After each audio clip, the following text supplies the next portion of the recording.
SDO সাহেব সহ আরও যারা আধিকারিক এবং আপনারা যারা এখানে এই সাংস্কৃতিক অনুষ্ঠানে অংশগ্রহণ করেছেন বা অংশগ্রহণ করবেন তাদের সবাইকেই প্রথমে আমি ৮০তম স্বাধীনতা দিবসের শুভেচ্ছা জানাচ্ছি। এসডিও সাহেব একটা খুবই সুন্দর স্পিচ আপনাদের সামনে রেখেছে, যা গোটা বক্তব্যটাতে আমাদের দেশের স্বাধীনতা পাওয়ার পর থেকে আজ পর্যন্ত ৮০তম স্বাধীনতা দিবস পর্যন্ত সমস্ত বিষয়টাই হচ্ছে এসডিও সাহেবের বক্তব্যে উঠে। আমরাও জানি এই দিনের গুরুত্ব, কিন্তু আসলে আমি যেটা বলতে চাই যে আজকের দিনে আমাদের অনেক বিষয় অন্তর্নিহিত তাৎপর্য ছাড়া বাইরের আনুষ্ঠানিকতাটাকে প্রাধান্য দিচ্ছে বা দিক সাধারণ।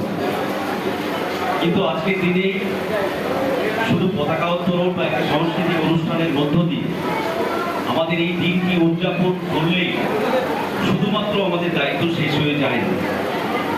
আমাদের বীর স্বাধীনতা সংগ্রামী যারা স্বাধীনতা আনার জন্য যে আত্মত্যাগ, যে আত্মবলিদান দিয়েছিলেন, যে দেশের স্বপ্ন দেখার জন্য, যে দেশকে নিয়ে স্বপ্ন দেখেছিলেন, যে দেশে আমাদের সেই ভারতবর্ষ গড়ে তুলতে, সেই কাজ স্বাধীনতা 1947 থেকে শুরু হয়েছে, আজ পর্যন্ত সেটা চলছে এবং আগামী দিনেও ভবিষ্যতে ওদের চালাতে হবে। এখন আমাদের যে সমস্ত দিকগুলোতে এখনো আমরা ঘাটতি আছি বা পিছিয়ে আছি দেশ গঠনের ক্ষেত্রে, সেই দেশ গঠনের ক্ষেত্রে সেই ঘাটতিগুলো আমাদের দেশের নাগরিক হিসাবে আমরা প্রত্যেকে সেই কাজগুলো আমাদেরকে করে দিতে হবে। এখনো শিক্ষা, স্বাস্থ্য সহ সমস্ত ক্ষেত্রে বা অন্যান্য ক্ষেত্রে যে ঘাটতিগুলো আমাদের আছে সেইগুলোকে আমাদেরকে পূরণ করতে হবে নাগরিক হিসাবে। এবং আমাদের এই যে ৮০তম স্বাধীনতা দিবস নিশ্চিতভাবে স্বাধীনতা সংগ্রামীদেরকে স্মরণ করার মধ্য দিয়ে তাদের আত্মত্যাগকে যেমন স্মরণ করবো আমরা, তেমনি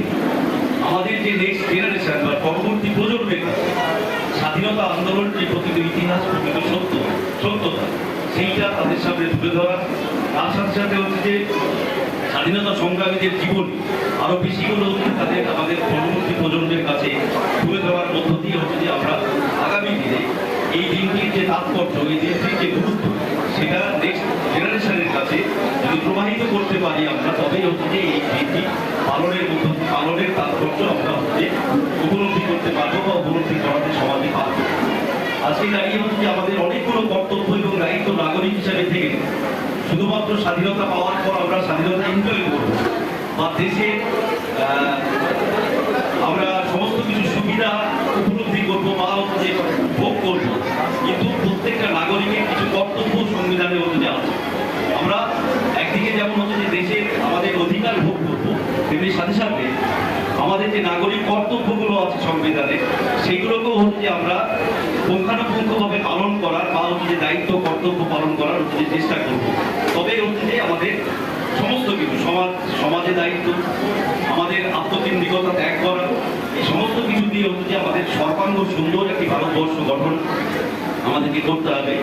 যে দায়িত্ব আমাদেরকে আমাদের স্বাধীনতা সংগ্রামীরা তাদের আত্মবলিদানের মধ্য দিয়ে দিয়েছে, তবেই হচ্ছে যে আজকের দিনটি প্রকৃতপক্ষে হচ্ছে যে পালন করা সার্থক হবে।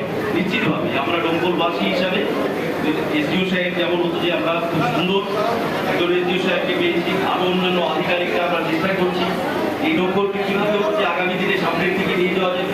কারণ ডোমকলের ভালো মানে আমাদের হচ্ছে রাজ্যের ভালো মানে দেশের ভালো। সেই বিন্দু বিন্দু হচ্ছে বালি করা দিয়ে যেমন সমুদ্র তৈরি হয়, তেমনি প্রত্যেকটা কেউ মনে করে যে আমি কি এই কাজটা করে দেশের ভালো করতে পারবো, এটা সাধারণত ব্যক্তি মানুষের একটা ধারণা হয়।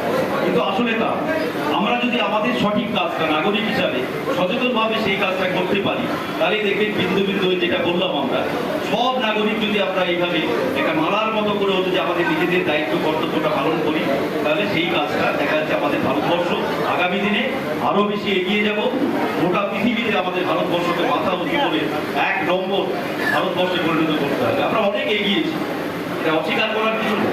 স্বাধীনতার সময় আমরা যে ভারতবর্ষ ছিলাম তার থেকে অনেক এগিয়েছি আমরা। এটার জন্য হচ্ছে কোনো একজন ব্যক্তির কৃতিত্ব নয়, সার্বিকভাবে গোটা ভারতবর্ষের কৃতিত্ব। একই রকমভাবে আমাদেরকে এগোতে হবে। আরো সামনের দিকে এগোতে হবে, পশ্চিমবাংলাকে এগিয়ে নিয়ে যেতে হবে, দমকলকে এগিয়ে নিয়ে যেতে হবে। তবেই হচ্ছে আজকে এই স্বাধীনতা দিবস পালন সার্থক হবে। আমি মনে করি এখানে যারা উপস্থিত আছে আমরা সবাই সচেতন নাগরিক হিসাবে আগামী দিনে আমাদের দায়িত্ব এবং কর্তব্য পালন করব এবং আমাদের রাষ্ট্র যে অধিকারগুলো দিয়েছে সেই অধিকার, মৌলিক অধিকার সহ সমস্ত অধিকার ভোগ করব, তার সাথে সাথে কর্তব্য পালন করার মধ্য দিয়ে আগামী দিনে সুন্দর ভারতবর্ষ গড়ে তুলব। এই শপথ আমরা যেন আজকের এই স্বাধীনতা দিবস, 80তম স্বাধীনতা দিবসে নিয়ে বাড়ি ফিরতে পারি, সেইটা করবেন।